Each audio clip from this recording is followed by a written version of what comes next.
9 cara hemat ala rumah Jepang saat harga BBM dan sembako naik. Sebelum lanjut, jangan lupa klik tombol subscribe, share, dan like. Ya, makasih.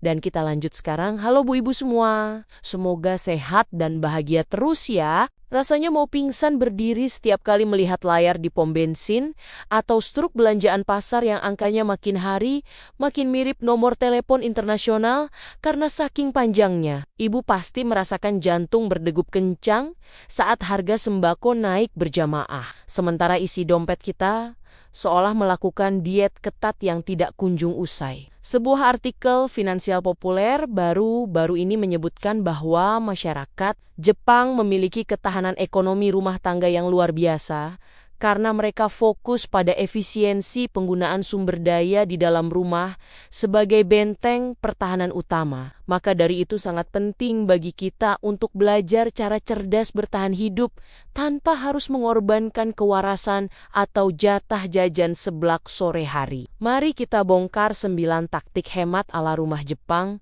yang bisa langsung ibu praktikan di dalam rumah agar dapur tetap ngebul meskipun harga BBM sedang hobi naik gunung. Teknis pertama yang sangat melegenda adalah penerapan Kakaibo atau seni mencatat keuangan secara manual menggunakan buku fisik agar kita sadar kemana perginya. Uang-uang receh yang sering hilang misterius, ibu harus menuliskan setiap pengeluaran sekecil apapun, bahkan biaya parkir atau beli permen sekalipun. Karena biasanya kebocoran halus itulah yang bikin tabungan kita jebol tanpa permisi. Bayangkan saja kalau setiap hari ada uang 5.000 yang hilang tanpa catatan, dalam sebulan itu sudah bisa buat beli beras kualitas super beberapa kilogram. Dengan mencatat, ibu jadi punya rem otomatis saat mau belanja barang-barang yang sebenarnya cuma keinginan sesaat.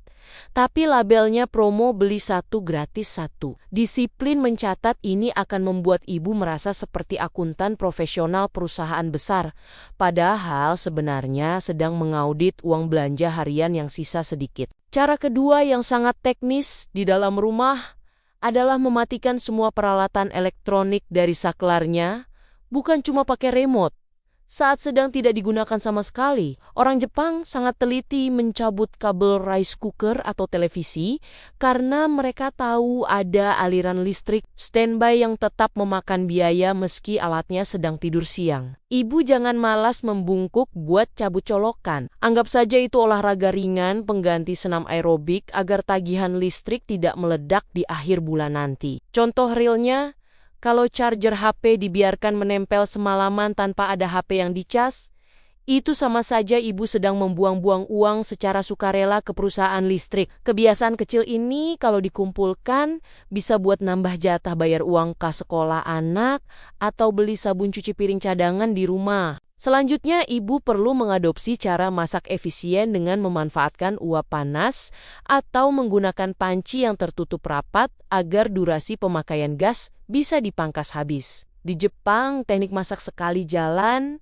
untuk beberapa menu sangat populer karena mereka sangat menghargai penggunaan energi yang terbatas dan mahal harganya. Ibu bisa mengukus sayuran di atas nasi yang sedang dimasak dalam rice cooker sehingga tidak perlu menyalakan kompor gas lagi secara terpisah. Ini sangat logis karena uap panas dari nasi itu gratis, jadi kenapa tidak kita manfaatkan sekalian untuk mematangkan buncis atau wortel buat menu makan siang. Hemat gas artinya ibu tidak perlu terlalu sering angkat-angkat tabung melon yang beratnya luar biasa dan sering bikin pinggang terasa mau copot. Poin kelima adalah manajemen air di rumah dengan cara menampung air bekas cucian beras atau sayuran untuk menyiram tanaman di halaman rumah ibu masing-masing. Air itu berharga.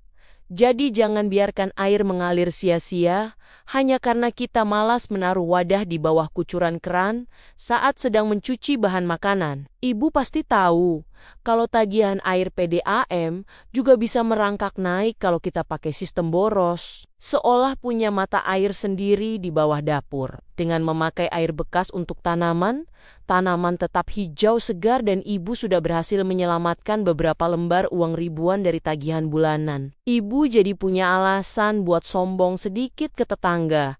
Karena tanaman subur tanpa harus bayar biaya air ekstra yang bikin pusing 7 keliling. Cara keenam yang sangat ampuh adalah melakukan food prep atau persiapan bahan makanan mingguan agar tidak ada sayuran yang berakhir layu dan masuk tempat sampah. Ibu harus meluangkan waktu 1 jam saja untuk membersihkan, memotong, dan menyimpan sayuran dalam wadah kedap udara di dalam kulkas agar tetap awet. Penyakit ibu-ibu biasanya adalah beli bayam banyak karena murah, tapi 3 hari kemudian bayamnya sudah berubah warna jadi coklat dan berlendir karena lupa dimasak. Kalau semua sudah siap di dalam kotak, ibu tidak perlu sering keluar rumah buat belanja ke tukang sayur yang godaannya luar biasa besar. Belanja sekali seminggu itu jauh lebih hemat bensin dan waktu daripada harus bolak-balik ke pasar setiap pagi yang ujung-ujungnya beli kerupuk juga.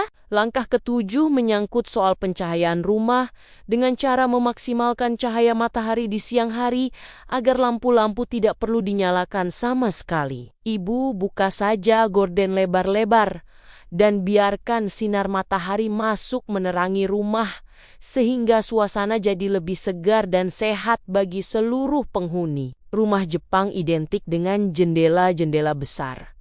Karena mereka paham betul bahwa cahaya alami adalah sumber penerangan paling hemat di dunia ini. Jangan biarkan lampu teras menyala sampai siang hari hanya karena ibu lupa mematikannya gara-gara asyik nonton gosip di televisi atau main handphone. Matikan lampu berarti ibu sedang menjaga keseimbangan ekosistem dompet agar tidak terjadi kepunahan uang belanja di tengah bulan yang rawan ini. Taktik ke-8 adalah membatasi penggunaan deterjen dan sabun dengan takaran yang pas.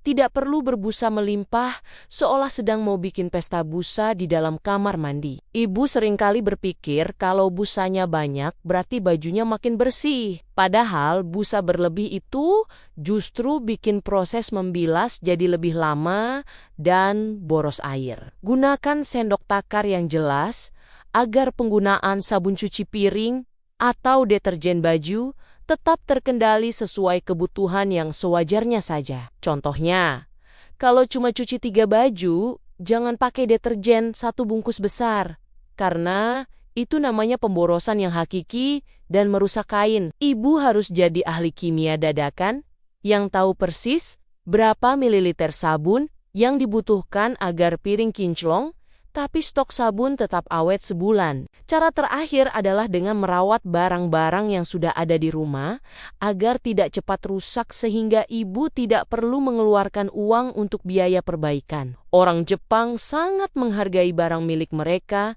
dan merawatnya dengan sangat hati-hati, seolah barang itu adalah bagian dari keluarga sendiri. Ibu rajinlah membersihkan saringan mesin cuci atau bagian belakang kulkas agar mesinnya tidak bekerja terlalu berat dan boros energi listrik. Barang yang awet berarti ibu tidak perlu pusing mencari uang tambahan buat beli perabotan baru saat harga barang elektronik juga sedang meroket. Rawatlah kompor ibu agar apinya tetap biru karena api merah itu tanda boros gas dan bikin pantat panci jadi hitam pekat yang susah dibersihkan. Kesimpulan dari semua perjuangan ini sebenarnya adalah tentang bagaimana kita mengubah gaya hidup menjadi lebih sadar dan tidak terbawa arus konsumerisme yang gila-gilaan. Hemat itu bukan berarti pelit atau hidup menderita, tapi lebih kepada menghargai setiap butir nasi